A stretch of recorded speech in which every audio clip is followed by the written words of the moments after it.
20 December news 18 বাংলায় আমরা একটা খবর দেখাই। কি সেই খবর? বেলঘরিয়া এক্সপ্রেসওয়ে অন্ধকার। দেখুন, 20 ডিসেম্বর এই খবর সম্প্রচার করি আমরা নিউজ 18 বাংলায় যে অন্ধকারে বেলঘরিয়া এক্সপ্রেসওয়ে।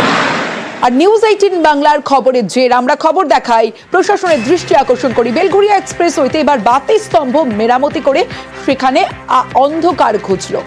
আমাদের সঙ্গে রয়েছে আমার প্রতিনিধি রয়েছে সুবীরের সঙ্গে কথা বলবো। সুবীর, আমরা খবর দেখালাম, তারপরেই কয়েকদিনের মধ্যেই এই বাতিস্তম্ভ ঠিক হলো, কিন্তু এতদিন কি প্রশাসনের দৃষ্টিতে আসেনি? দেখো, বহরমপুর পৌরসভার তরফ থেকে কিন্তু দায় চাপানো হচ্ছে যে এই যে বেলঘরিয়া এক্সপ্রেসওয়ে অর্থাৎ NH4 এর যারা কর্তৃপক্ষ রয়েছেন তারাই কিন্তু এই রাস্তা যখন সম্প্রসারণের কাজ করেন তখন কিন্তু এই কেবিল তারা ছিঁড়ে ফেলেন, এমনটা তারা অভিযোগ করছেন। এবং যখন আমাদের নিউজ 18 বাংলায় 20 ডিসেম্বর এই খবর সম্প্রচারিত হয়, তারপরে কিন্তু নড়েচড়ে বসলো বহরমপুর পৌরসভা এবং সেই জায়গা থেকে কিন্তু গতকাল থেকে কাজ শুরু হয়েছে এবং মাটি কেটে কেবল বসানোর কাজ শুরু হয়েছে এবং প্রায় 10 থেকে 12টি কিন্তু লাইট জ্বলে গিয়েছে। এবং পৌরসভা গতকাল বলা হচ্ছে যে 1 মাসের মধ্যে কিন্তু পুরো 3 কিলোমিটার যে রাস্তা বহরমপুর পৌরসভার অন্তর্গত, সেই 3 কিলোমিটার কিন্তু বেলঘরিয়া এক্সপ্রেসের যে বাতিস্তম্ভ সেগুলো কিন্তু সবকটা কিন্তু জ্বালিয়ে ফেলা হবে। এবং এই যে উদ্যোগ, এই উদ্যোগে কিন্তু যথেষ্ট খুশি এলাকার মানুষজন। এবং এই যে আমাদের নিউজ 18 বাংলায় খবর সম্প্রচারিত হয়, নিউজ 18 বাংলায় কিন্তু ধন্যবাদ জানিয়েছেন বহরমপুর পৌরসভা কর্তৃপক্ষ।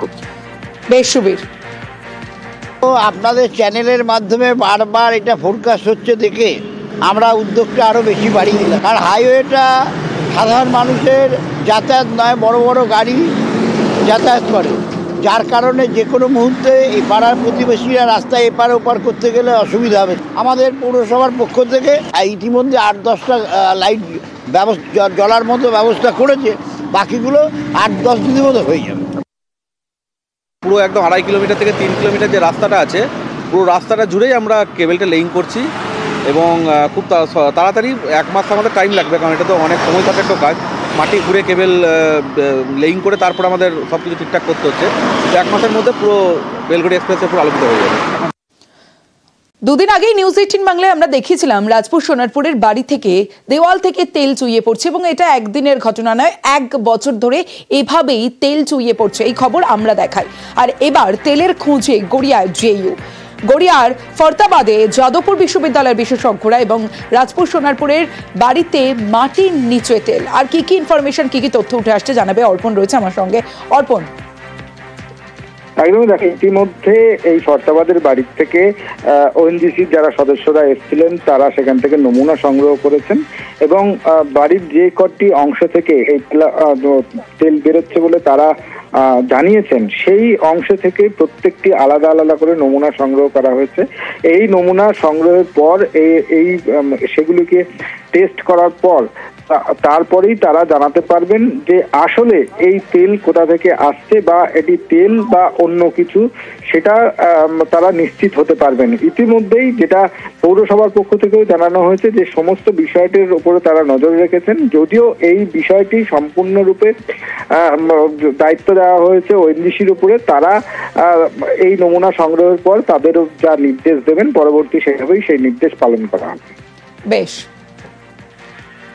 মেটেরিয়ালটা দেখে আমাদের অন্তত এইটুকু ধারণা হয়েছে এবং এটা বিশ্বাস যে এটা কোনো রকম বিপদের আশঙ্কা এখানে নেই।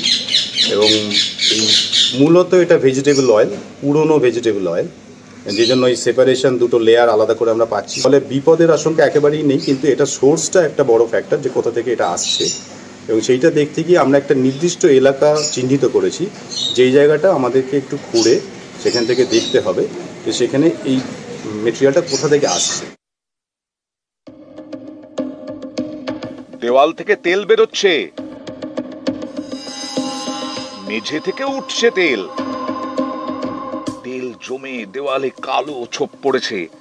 এটা কোনো রান্নাঘরের দেওয়াল নয়, বাড়ির বাইরের দেওয়ালে তেল জমেছে, কারণ এই দেওয়াল থেকেই মাঝে মধ্যে তেল বেরোয়।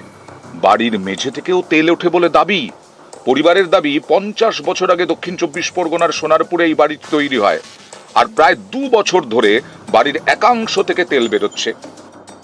তেল কালি, তেল আস্তে আস্তে নিচ থেকে ওপর দিকে উঠছে, সানসেটে চলে যাচ্ছে, নিচে তেল ড্রপ ড্রপ পড়ছে।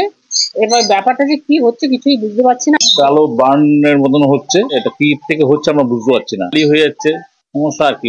পরে বেশি কিছু হলে ভেঙে না পড়ে আর। বাড়ির উঠোন থেকে ঘরের মেঝে, বাড়ির একাংশ সব সময় তেল তেলে। এ নিয়ে সরকার দম্পতি বিরক্ত, তাদের মনে আতঙ্ক। বাড়ির দেওয়াল থেকে তেল বের হবে কেন? কারণ খুঁজতে আসরে রাজপুর সোনারপুর পুরসভা।